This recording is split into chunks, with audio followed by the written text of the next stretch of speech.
Señor, ¿a quién iremos si tú eres nuestra vida? Radio María y Didaje, Fe y Doctrina presentan En la Iglesia, un programa para conocer, amar y defender el cuerpo místico de Cristo, la Iglesia Católica.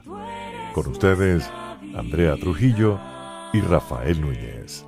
Señor, ¿a quién iremos si tú eres nuestro amor? Si tú eres nuestro amor.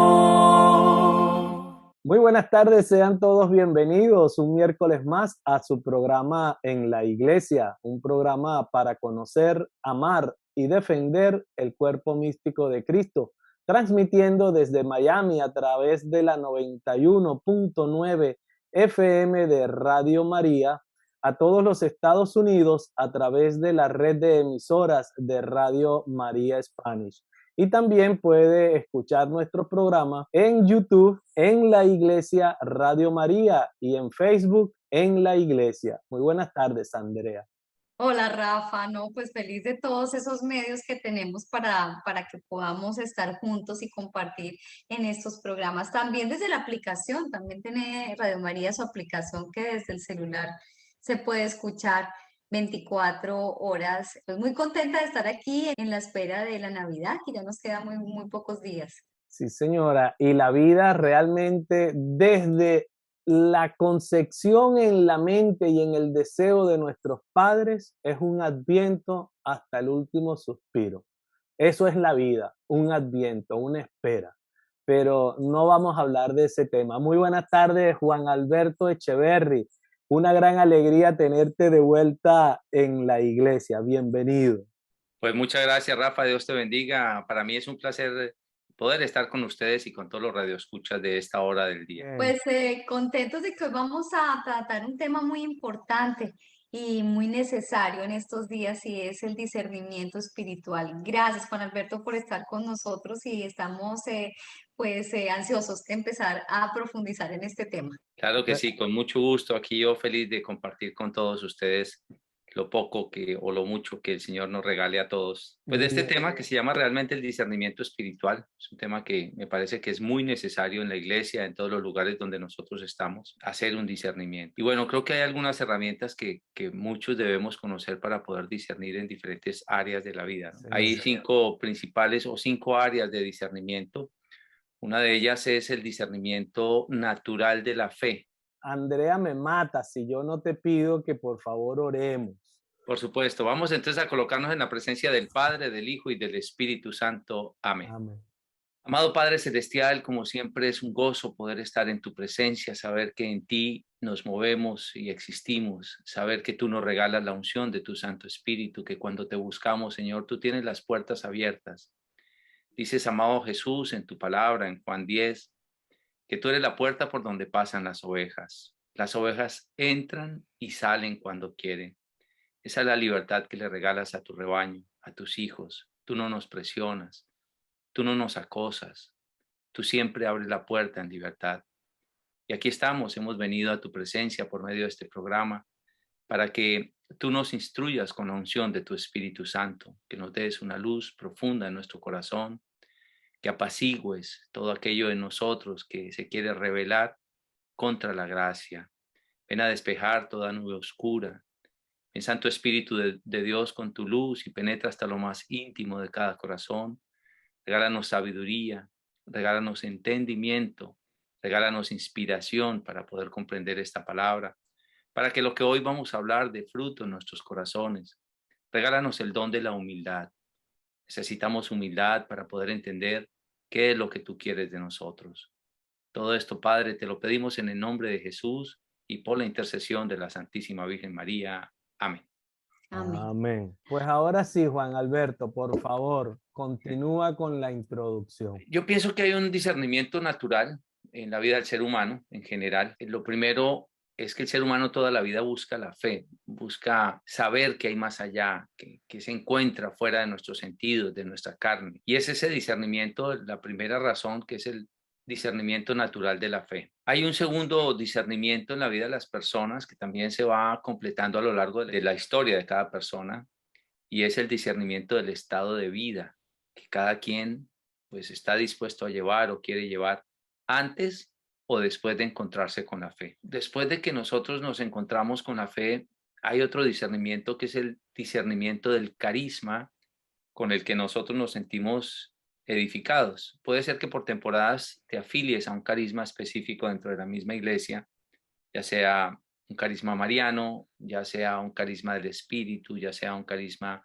del Sagrado Corazón de Jesús o de cualquier carisma que hay dentro de la iglesia. Y luego hay algo que es que en la vida se nos presentan, en nuestra vida de fe se nos presentan gracias extraordinarias, y esas gracias extraordinarias también las debemos discernir, si realmente son gracias extraordinarias, si vienen de Dios o no vienen de Dios, si son invenciones del mundo, si son actos del mundo preternatural, del demonio, o si realmente vienen del Espíritu Santo. Ese es el discernimiento de los carismas extraordinarios, que es importante. Eso lo comparto en un libro que se llama Dones y Carismas, una experiencia para todos, que es básicamente cómo discernir los carismas extraordinarios o los dones extraordinarios del Espíritu Santo. Y luego, por último, y esto es un poco más en el elemento ya de crecimiento, es el discernimiento de personas espirituales.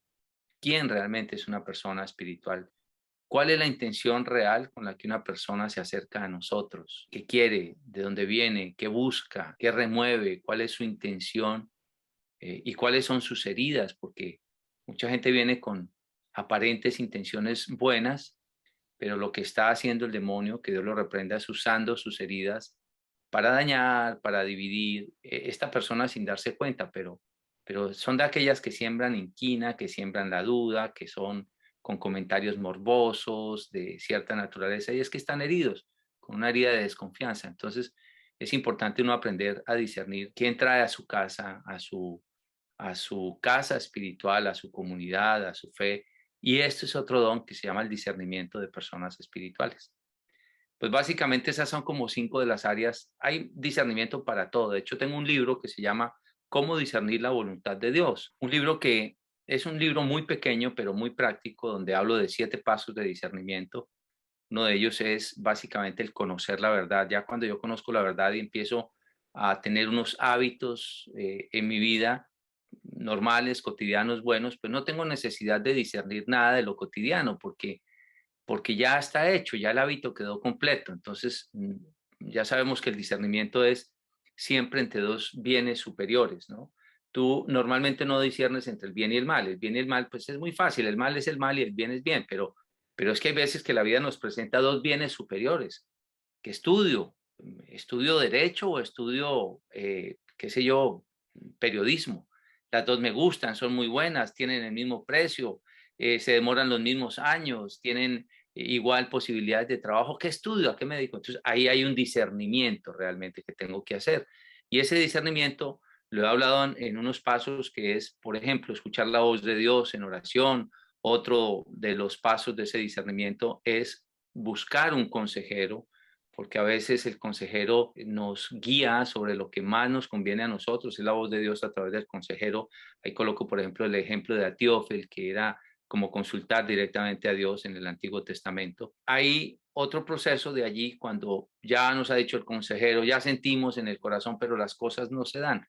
Entonces también hay otro elemento allí que se llama colocarle señales a Dios o pedirle señales a Dios. Ese tema de pedirle las señales, la gente dice, es que luego es que la palabra de Dios dice que al Señor no se le prueba. No, es que eso no es probar a Dios. Pedir señales es estar con la duda natural de la razón, estar siempre contando con que la voluntad de Dios sea la que nosotros queremos hacer. Entonces aquí hay una recta intención. Un caso concreto es el caso de Gedeón en el capítulo tal vez 6 y 7 del libro de los Jueces. Gedeón allí le dice al Señor, Señor, si me vas a usar, regálame una prueba de que me vas a usar. Que llueva aquí alrededor del vellón y el vellón permanezca seco. Y el Señor así lo permite. y luego entonces dice, ay, qué pena, Señor, que te vuelva a preguntar, pero en realidad para estar bien seguro, entonces ahora que llueva en el vellón y que alrededor permanezca seco. Y así lo hace el Señor. Entonces él dice, ahora sí estoy seguro de que eres tú el que me está hablando, ¿no? Y sin embargo, más adelante, cuando va a enfrentar a los madianitas, pues también siente miedo y siente dudas. Entonces el Señor lo hace ir hasta donde el ejército enemigo, y el ejército enemigo escucha que el ejército enemigo dice, uy, ahí viene Gedeón, nos va a matar, qué susto, no sé qué. Y entonces eso le da fuerzas a él para poder continuar con la misión que tiene. Creo que nosotros, los que estamos en la fe, los que caminamos en el Señor, los que desarrollamos comunidad, siempre tenemos dudas, siempre. Y siempre hay que pedir el discernimiento. Eso no es malo, por pedirle al Señor señales. Hay otro caso que es el de Juan el Bautista, pues recibió la voz que oyó del cielo cuando bautizó a nuestro Señor Jesucristo. Este es mi Hijo amado en quien me complazco. Y vio la paloma bajar sobre Jesús. Y mejor dicho, él proclama, yo no soy digno de desatarle a este ni siquiera las sandalias de los pies. Y uno diría, pues sí, ya está recontra confirmado. Pero 6 capítulos más adelante o 7 capítulos más adelante, manda a sus discípulos, los discípulos de Juan, a Jesús, a preguntarle a Jesús, ¿eres tú en verdad el Mesías? ¿O tenemos que esperar otro? ¿Cómo? ¿Juan? Y luego no escuchó la voz, porque así somos nosotros los hombres.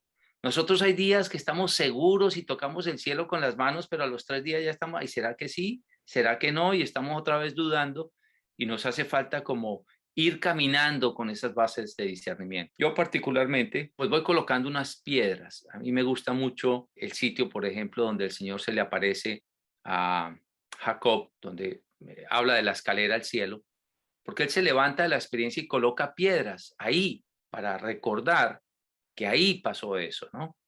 Entonces muchos de nosotros debemos tener dentro de nuestro discernimiento natural esas piedras que vamos colocando a lo largo de nuestra historia de vida, donde decimos, no, este tipo de personas yo no puedo estar con ellas. No, a esta persona la tengo que eliminar de mi vida porque esto me pasó en el pasado y este tipo de personalidad, de rasgos de personalidad, no le sirven a mi historia. No es que yo la repudie, no es que le desee el mal ni nada, pero es que ya aprendí a discernir, ¿no? Acuérdate que hay una gran cantidad de personalidades que pueden afectar la vida de nosotros y que en la medida en que vamos creciendo y aprendiendo, tenemos que tomar las mejores decisiones pues para caminar en la madurez que el Señor quiere que caminemos. Bueno, Alberto, tú hablabas ahorita de los 7 pasos del discernimiento y el primero que nombraste fue escuchar la voz de Dios. ¿Cómo hacemos para hacer ese silencio y como encender nuestros oídos a escuchar el lenguaje de Dios? Estaremos muy ocupados y tendremos mucho ruido alrededor nuestro que no lo escuchamos. ¿Cómo sería ese primer paso, especialmente para los jóvenes que están como tan embullidos en sus redes sociales y en su mundo, digamos, virtual? ¿Cómo hacemos para dar ese primer paso? Bueno, Andrea, esto ya es un problema cultural. El tema que me estás hablando es un tema cultural. Por eso el Señor necesita ahora tantos evangelizadores. Creo que el ser humano, especialmente los padres, recientemente han soltado ya como que ya no puedo más, ya no sé qué decir, ya no sé qué hacer, ya lo que estoy diciendo le suena a cantaleta a mis hijos, no más, ya qué más puedo, ¿no? Y por ahí de cuando en cuando le recuerdo, no se pegue tanto a ese computador, no se pegue tanto a ese aparato, pero nosotros no podemos cansarnos de evangelizar. La primera pregunta que me estás haciendo es, si yo hago un hábito completo de la verdad, dice Juan 8:32, conoceréis la verdad y la verdad os hará libres. Si yo hago el hábito completo de sembrar la primera piedra, que se llama la fe, que es precisamente lo que hablo en el libro de las 3 etapas claves en la educación de los hijos, cuando yo siembro la fe en mis hijos en la primera etapa de sus vidas y la siembro con coherencia y con congruencia, pues mis hijos van a tener la capacidad de creer en lo que yo les diga. El problema es que muchos de nosotros los padres no somos congruentes con nuestros hijos. Entonces, ¿qué es lo que sucede? Si mi hijo tiene desarrollado el chip de la fe en su corazón, no es extraño que yo le diga a mi hijo, hijo, lee, hijo, ora, hijo, encuéntrate con el Señor, tienes tu examen, ve al cuarto y ora, pídele al Espíritu Santo. Claro, tienes que estudiar, pero pídele al Espíritu Santo. Aquí hay una cosa y es que antes de ese primer paso que te hablé del discernimiento está el hacer el hábito. El hábito es fundamental. Incluso tú puedes leer el capítulo 1 y el capítulo 2 del libro de los Proverbios. donde le habla a los jóvenes. Le dice a los jóvenes: hijo mío, esfuérzate en buscar la sabiduría, ella te dará riquezas, te dará honores, te dará esto, te dará lo otro, te librará de tal y tal cosa. Entonces es como un venderle la idea a nuestros hijos de que la sabiduría es algo que realmente te va a proteger toda la vida y que vas a tener éxito seguro con la sabiduría. ¿Y qué es la sabiduría? La sabiduría consiste, dice allí, en honrar al Señor. Este es el capítulo 1 y 2 del libro de los Proverbios. Entonces, con esto emocionamos a nuestros hijos. Ya de ahí, entonces, teniendo claro que Dios existe, que es real, que tiene una manera de acompañar, tiene una manera de ser, nos pide también cómo debemos comportarnos, nos advierte, pues entonces ya teniendo esto, yo empiezo a vivir una vida un poquito más de entrega al Señor. Y entonces cada que necesito puedo entrar en la intimidad de Dios. Entonces aquí cobra sentido el texto que dice en Mateo, en el capítulo 6, versos 5 y siguientes, si no estoy mal, que dice, sí, capítulo 6, donde dice: cuando tú vayas a orar, entra en tu cuarto, cierra la puerta y allí a solas ora a tu Señor, y tu Señor, que ve lo que haces en secreto, te dará tu recompensa, ¿no? Entrar en el cuarto es entrar en la intimidad sin que nada me distraiga, y para eso hay un proceso, que es el proceso primero de la alabanza, el proceso de la petición del Espíritu Santo y el proceso de la petición de perdón. Son como 3 pasos fundamentales para entrar en la oración. ¿Por qué? Porque cuando nosotros pedimos perdón, hablamos de la humildad. Y Dios no resiste un corazón contrito y humillado. Lo dice el Salmo 51, que en algunas Biblias es el 50. Entonces lo dice ese Salmo. Y es cierto, cuando tú entras pidiendo perdón, reconociendo tu culpa, como que se quita una resistencia para la oración. Pero si además pedimos el Espíritu Santo, que lo dice Romanos 8, 26 y 27, porque nosotros no sabemos orar como es debido, mas el Espíritu acude a nosotros con gemidos inefables, y el Espíritu ruega conforme a la voluntad de Dios por los del pueblo santo. Eso dice ese versículo. Entonces, sabemos que es el Espíritu Santo el que ya va a comenzar a orar por nosotros. Y ahí es donde el Señor comienza a comunicarnos. Pero como nosotros estamos en la carne, el estar en la carne nos hace siempre dudar.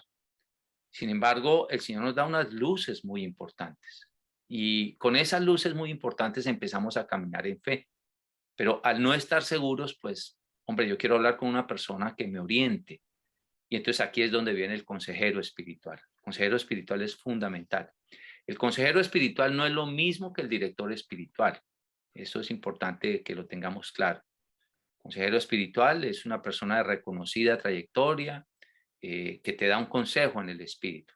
Director espiritual es una cosa muy diferente, porque acompaña al alma en el crecimiento y es exclusivamente ministrado por Dios. Pues básicamente esos son los primeros pasos de este proceso de cómo discernir la voluntad de Dios. Juan Alberto, vivimos una época que la verdad nos obliga definitivamente a buscar más de cerca y con mayor realismo y honestidad la relación con Dios. ¿De qué manera puede un cristiano normal acercarse a ese discernimiento?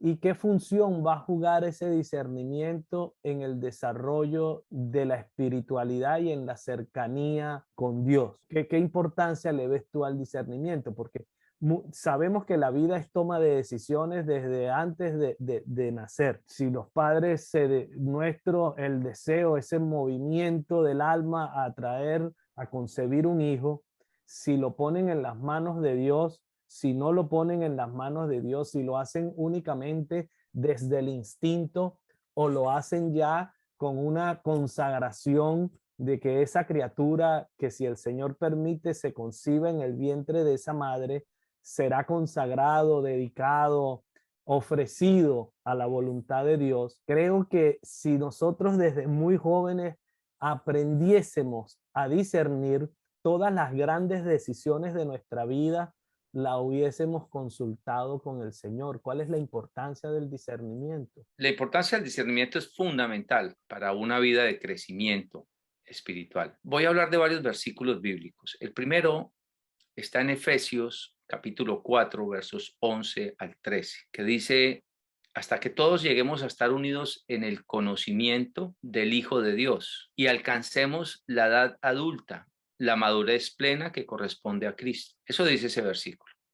La La palabra hasta que es una preposición que connota tiempo. Todo ser humano tiene un proceso de maduración. Tú no te haces santo inmediatamente. Tú tienes entre 70 y 90 años para perfeccionar tu vida. Eso es lo que Dios nos regala a cada uno de nosotros. Y todos nacemos con un chip del anhelo de buscar la verdad. Todos, absolutamente todos. Pero nos vemos enfrentados a entornos de diferente índole. Esta mañana hablaba con una persona que estaba compartiendo, le decía, hay territorios donde el mal se ha posesionado del territorio. Y todas las personas que nacen en ese territorio están expuestas a una contaminación de vanidad, o están expuestos a una contaminación de lujuria, o están expuestos a una contaminación de pereza, porque el ser humano se contamina. Sin embargo, en el fondo del corazón, el ser humano necesita esa verdad que está buscando. Allí entonces hay otro versículo que está en Sabiduría, en el capítulo 8, verso 19 al 20 más o menos, o 18 al 21, ahí lo vas a encontrar, donde dice, yo era un niño bueno por naturaleza, que había recibido un alma buena, o más bien, siendo puro, entré en un cuerpo puro. Pero yo necesitaba buscar la verdad. Y ya eso era muestra de gran sabiduría. Como quien dice, todos nosotros nacemos con una recta intención, con una buena intención, y tenemos una inclinación a buscar la verdad. Pero el entorno nos debilita, nos retarda. El entorno nos vuelve lentos y nos vuelve pesados para encontrar esa verdad. Y la vida va pasando y van pasando muchas cosas. Entonces, al final de todo esto, cuando entra la luz del Espíritu Santo y rompe la piedra que hemos edificado o que nos han edificado alrededor, para decir la vida vale la pena desde el desde el punto de vista espiritual, eso es lo que se llama la gracia de la conversión. Es cuando entra el camino de la conversión. Y cuando entra ya el camino de la conversión, llámese a los 12, a los 15, a los 18, a los 35, a los 50, tú comienzas a caminar por la senda espiritual ya edificando tu propio discernimiento para perfeccionar cada vez más la vida. Pero Juan Alberto, ahí yo tengo un punto y es esto. Tú hablaste de las personas y las familias nacemos en ciertos territorios y hay territorios que están contaminados, lo que tú nos dijiste. Es decir, crecemos con ciertos vicios, con ciertos comportamientos que ya están tan arraigados a la personalidad de nosotros. Muchos de los que están oyendo dicen, bueno, pero es que yo hasta ahora estoy conociendo de mi fe, hasta ahora estoy aprendiendo cómo acercarme más al Señor y realmente pues sí, reconocen que tienen muchos vicios y muchas costumbres que hacen parte de la personalidad y que tienen que empezar a romper esas piedras, como tú nos acabas de decir. O sea, ¿cómo empezar ese proceso tan difícil de desmontar nuestros vicios, de desmontar nuestras costumbres que ya hacen parte y que llevan con nosotros tantos años y que hemos repetido y seguimos repitiendo a diario? Andrea, la palabra de Dios dice, la mies es mucha y los trabajadores son pocos. Pedid pues al dueño de la mies que mande obreros a la mies. Yo creo que el Señor regala a cada nación, a cada pueblo, a cada ciudad, trabajadores. Inspira a través de la oración, a través de un apostolado, a través de una labor pastoral. Inspira a personas. Una de ellas eres tú, otra de ellas es Rafa y otra de ellas soy yo. Y perdónenme que hable de mi persona, pero yo viví una vida bastante desordenada hasta que por medio de un dolor conozco a Dios. Al conocer a Dios, se me abre el entendimiento de la gracia, el entendimiento de la fe. Empiezo a luchar contra lo que está torcido y lo que estuvo torcido en toda mi vida. Y esa lucha que nosotros enfrentamos es una lucha social, es una lucha cultural, al punto que tú empiezas a perder amistades en tu propia familia. Algunos amigos se te afilian, quieren conocer este proceso espiritual y otros dicen, ay, lo perdimos. Este es un tonto, lo perdimos, nada que hacer. Ay, no me va a decir que no va a haber trago conmigo. No, no me va a decir que no va a emborracharse. No me va a decir ahorita que se volvió santo y entonces ya no fuma marihuana. No me va a decir, pues sí, no fumo. Definitivamente eso no sirve. Y no sirve por esto y por lo otro. Ay, no me venga con esos cuentos. Y otros dirán, hábleme más de eso, quiero saber de eso. Y nosotros empezamos a hacer nuestra batalla espiritual donde quiera que vayamos. Este tiempo que estás tú invirtiendo, que está Rafa invirtiendo y que estoy yo invirtiendo aquí, es un tiempo que cuesta, es un tiempo valioso y es un tiempo que lo invertimos porque tenemos la convicción de que el mundo necesita hablar de la fe, necesita la luz. Y esta es nuestra batalla. Para algunos parecerá una tontería lo que estamos haciendo, pero 4 o 5 personas, o 6 o 10 o 20 o 50 o 500 que se fortalezcan con este conocimiento que Dios regala a través de nosotros, pues son personas que van a estarse fortaleciendo, son ejércitos que se siguen fortaleciendo. Nosotros somos como esos pequeños David que fueron a llevarle comida a sus hermanos que estaban en la batalla. Y eso es lo que tenemos que hacer. A mí me parece que esto que estamos haciendo en este momento los tres y tanta gente en todo el mundo, porque pues a lo largo de muchos países yo voy a ver lo mismo y a sentir lo mismo y a experimentar lo mismo con mucha gente, es fundamental y hay que seguir pidiendo, como lo dijo nuestro Señor Jesucristo, al Padre que envíe trabajadores a la mies. Para mí es fundamental el proceso del discernimiento en la medida que lleguemos con la palabra de Dios a la gente. Lleguemos, tenemos que llegar de una o de otra manera. Ahorita en la presentación que ustedes hacían, hablaban de los medios, Rafa decía pues de la emisora y del internet y de, bueno, de una página y tú luego concluiste con la aplicación de la página Radio María. Qué bendición, todo eso es batalla espiritual y eso no ha sido gratis, eso ha sido un trabajo de esfuerzo de muchas personas. Todo esto es parte del discernimiento espiritual que va haciendo parte del acervo de nuestras decisiones, de nuestras herramientas como seres humanos. Un hijo que lo sorprenden conduciendo a alta velocidad y le tocó pagar un parte, pues ya él sabe que no tiene por qué, porque le costó ese parte.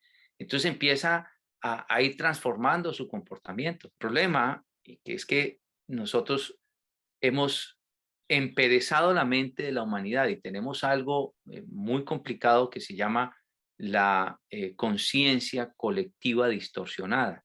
Eso lo tenemos en este momento en toda la humanidad. Entonces hemos enseñado, por ejemplo, el tema de la ideología de género y ya no nos importa, los católicos ya, pues sí, hacemos un programita por ahí, sí, es que la ideología de género, pero no decimos por qué no, pero no nos levantamos cuando hay que hacer, por ejemplo, una marcha pro vida. Pues hombre, la marcha pro vida en una ciudad de 7 millones de habitantes, solamente asisten 30.000 a la marcha pro vida y eso, o 15.000 o 10.000 o 5.000 o 1.000, no más. ¿Y dónde están los otros?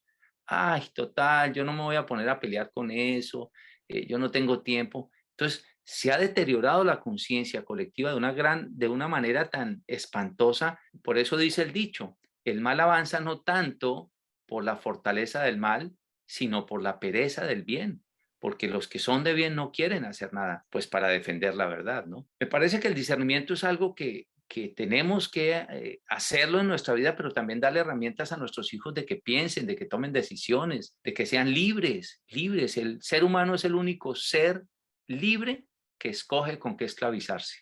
Es el único, o sea, es el que dice, con esto me esclavizo y con eso se esclaviza. Y es terrible porque nos están anulando la capacidad precisamente de discernir. Es cierto que el tiempo que vivimos es bien complicado y esa conciencia, tú utilizaste un término muy preciso, pero yo quisiera decir que tenemos una conciencia alienada. Es decir, nos han vendido grandes mentiras que hemos puesto en el lugar de la verdad. Y eso ha hecho que los corazones de la mayoría de los seres humanos nieguen la verdad y nos hemos quedado adormecidos ante esto. Es decir, cuando digo nos hemos quedado, es que el cristianismo está siendo olvidado. Es decir, podemos hablar de una Europa donde surge el cristianismo y expande el cristianismo a nivel global. Ahora es una Europa que no es cristiana. Vivimos ya una persecución hacia el cristianismo. Los gobiernos a nivel global están borrando y eliminando todo signo, todo símbolo de la cristiandad. Y nosotros todavía no estamos conscientes de esta realidad. No hemos hecho el proceso de discernimiento. Por ejemplo, asesinar a un niño en el vientre de su madre es inaceptable, pero como vemos campañas que yo me sorprendí en estos días para proteger los huevos de las tortugas.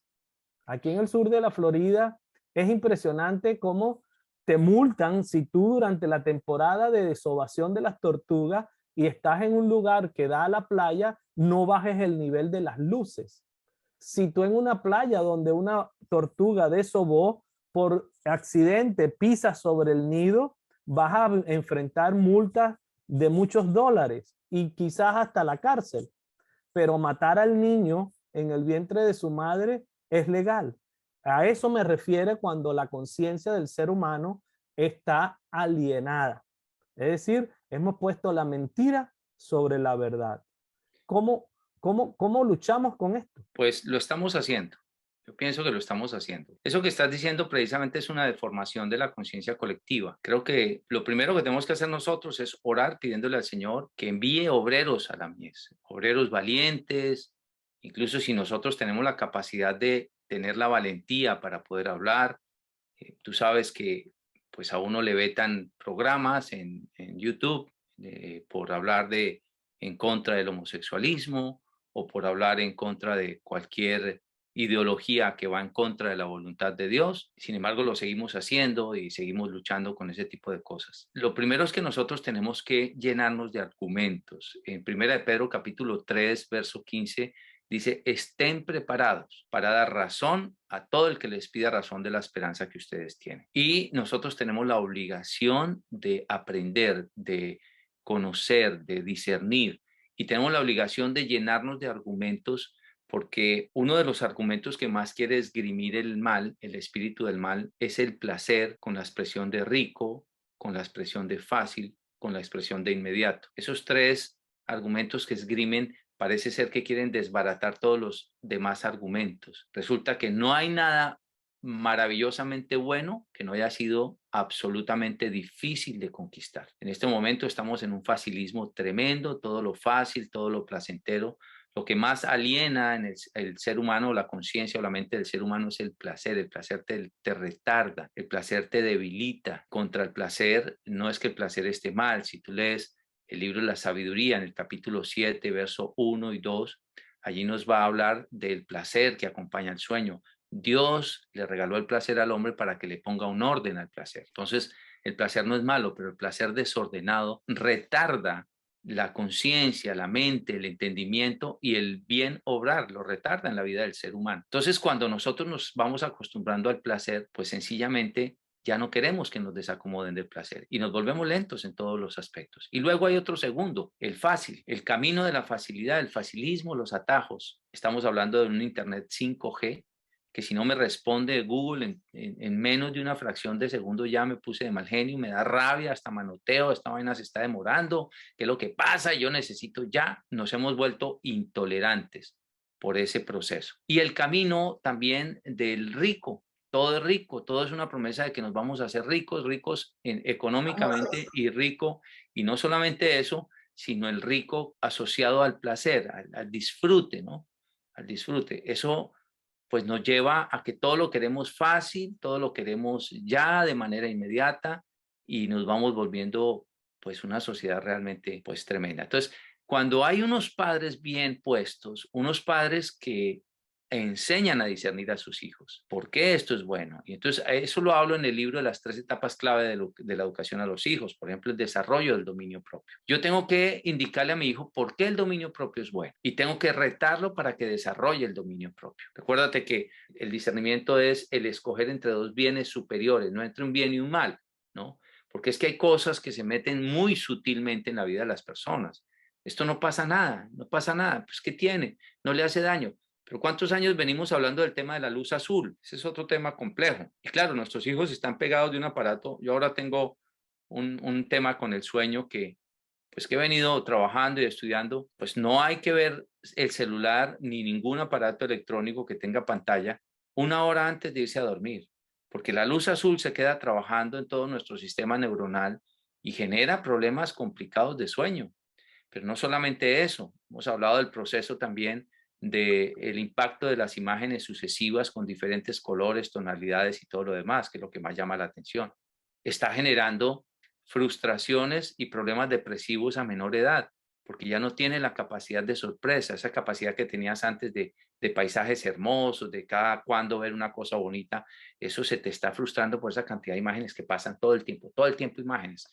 Entonces los niños y los jóvenes cada vez los estás viendo más huraños, más amargados, más alienados, sin esperanza, sin alegría. Los niños más sólidos son aquellos que sus papás están cerca y les están proponiendo un plan de acción en sus vidas, que les están controlando el tiempo, no con controlitis aguda, no, pero por lo menos decirle, hijo, mira, sal, haz deporte un rato, despégate de ese aparato, mira que Eso te afecta, ¿no te has dado cuenta cómo cambia tu genio? Mira, es que ni siquiera te quieres mover, ya te está afectando esta parte de la columna porque estás todo el tiempo así. Vamos, nada, sal de allí, ven, acompáñame, vamos a montar bicicleta, vamos a jugar básquetbol, vamos a hacer tal cosa. Pero también con argumentos. Mira, yo insisto, y lo insisto ahí en ese libro, Las 3 etapas claves en la educación de los hijos, uno de los acuerdos de nosotros los padres es formarnos.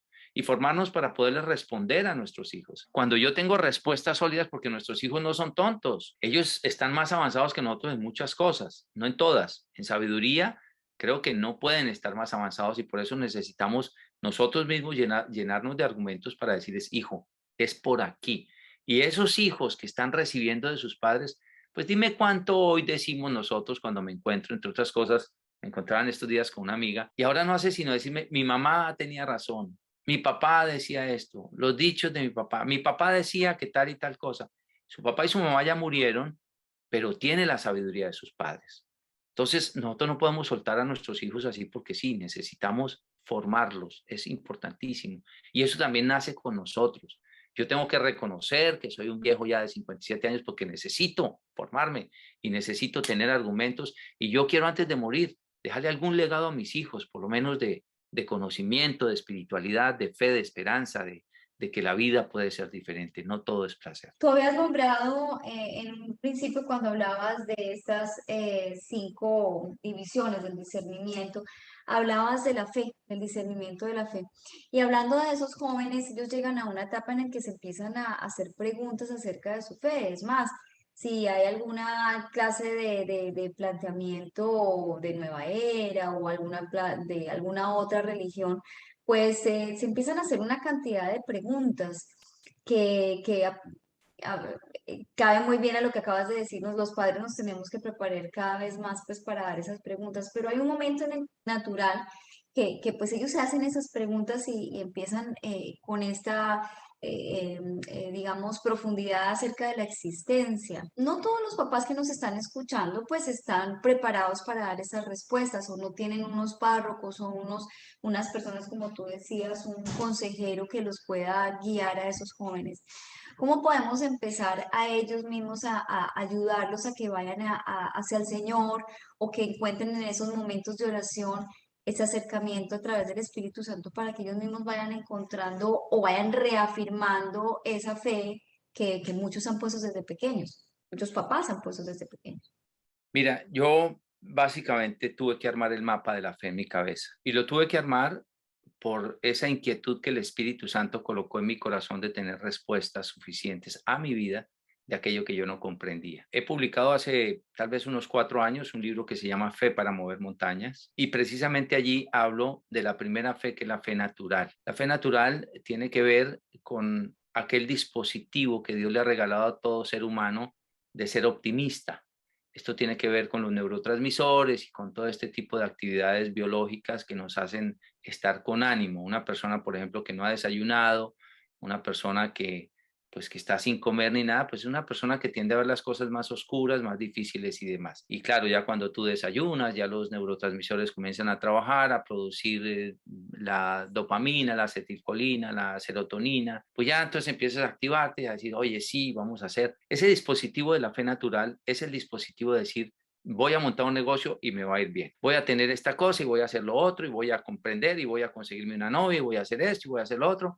Eso es una fe natural que tenemos nosotros, que más bien se traduce en una palabra que se llama optimismo. Eso es natural. Hay personas que lo tienen frustrados biológicamente y lo tienen frustrados biológicamente por el tema de pues una afectación de depresión o de un problema de neurotransmisores o incluso un problema espiritual, que pues no es el caso de explicarlo en este momento. Pero luego viene una segunda fe, que es la fe de prácticas religiosas. Esa es una fe muy peligrosa, muy, muy peligrosa, porque esa es una fe que usualmente es incoherente con la gente de nuestro tiempo y la gente pasada las generaciones, bueno, no todas, pero estoy hablando de 10 generaciones atrás. ¿Y por qué es peligrosa? Porque es una fe solamente de prácticas religiosas, pero incoherente con la verdad. Entonces eso confunde al hijo, confunde a todo el mundo y no tenemos cómo explicarlo. ¿Por qué rezar? Porque sí, punto. Y cállese y siga rezando, ¿no? ¿Por qué hacer? Porque sí, punto. Dios lo va a castigar, Dios le va a... Es una fe absolutamente incoherente. La fe de prácticas religiosas debe ser el resultado de un encuentro con Dios, necesariamente. Que lo único que quieres tú es estar cerca de Él y tener una comunicación permanente con Dios. Y existe una palabra que se llama liturgia, y la liturgia es la unidad de la comunicación de la humanidad con Dios. Y eso lo establece ¿quién? Lo establece una iglesia. Pero vamos a hablar ahorita un poquito de esa fe que tú me dices. Tenemos la fe de prácticas religiosas. Una fe negativa y una fe positiva de prácticas religiosas. Luego viene la fe sobrenatural. Esa es muy importante también, pero es una fe también peligrosa. Hay una fe negativa de esas y una fe positiva. ¿Por qué peligrosa? Porque hay gente que solamente busca los milagros de Dios. Y el demonio también hace milagros. Entonces, ¿a quién estamos realmente buscando? Y eso hay que preguntárselo y cuestionárselo y decir, ¿mi vida está basada solamente en milagros o qué? ¿O por qué estoy en este proceso de la fe? Con esto no quiere decir que no va a haber milagros. Nosotros podemos vivir los milagros, pero debemos atribuir milagro a lo que es realmente milagro. Y luego viene la fe trascendente, que es la última y para mí es la más importante. ¿Cuál es la fe trascendente? Esa es aquella que por un lado te mantiene con optimismo, por otro lado es una fe que te lleva a encontrarte con Dios en oración y a tener prácticas religiosas. Es una fe que te hace incluso ver milagros o aceptar cuando no hay un milagro, y es una fe que te ayuda a vivir con alegría y esperanza en medio de los problemas y las tribulaciones. Es una fe que te lleva a la formación, es una fe completa, es una fe superior. Ahora bien, hay 4 cosas, lo digo ahí en el libro, por las cuales el ser humano se ha cuestionado sobre la fe. La primera de ellas es ¿por qué morimos? La segunda de ellas, ¿por qué sufrimos?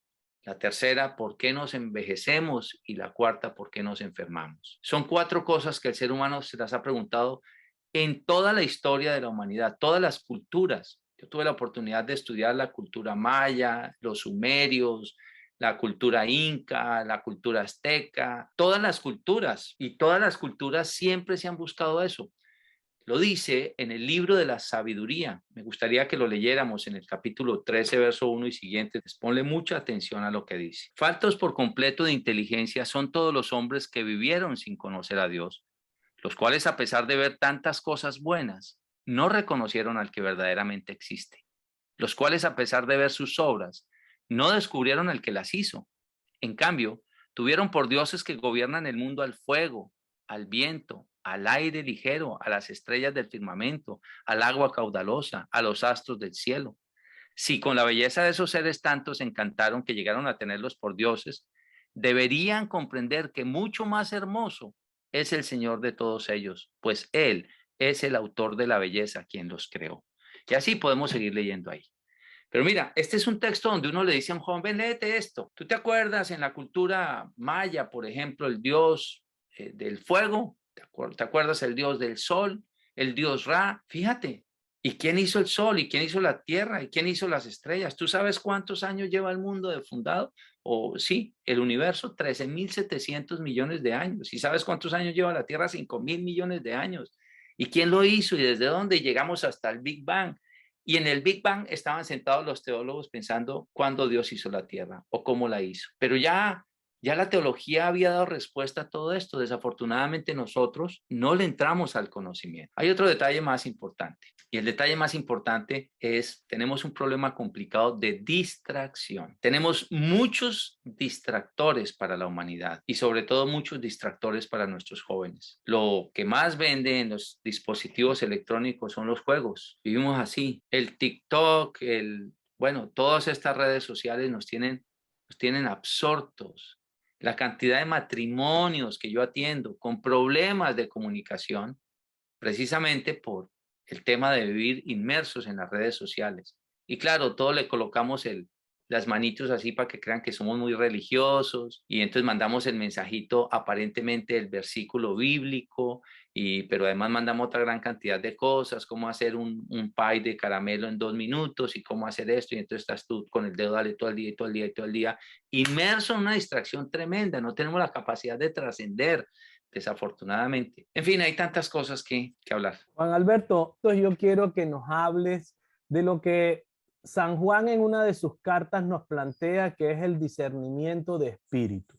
Es decir, ese espíritu que muchas veces creemos que nos habla y no es el espíritu de Dios, es el espíritu que ha llevado a que en la actualidad existan más de 70.000 iglesias supuestamente cristianas y que todos esos pastores dicen que fueron llamados por el Espíritu de Dios y cada uno pregona y predica un evangelio que no es el que San Pablo celosamente cuida y transmitió.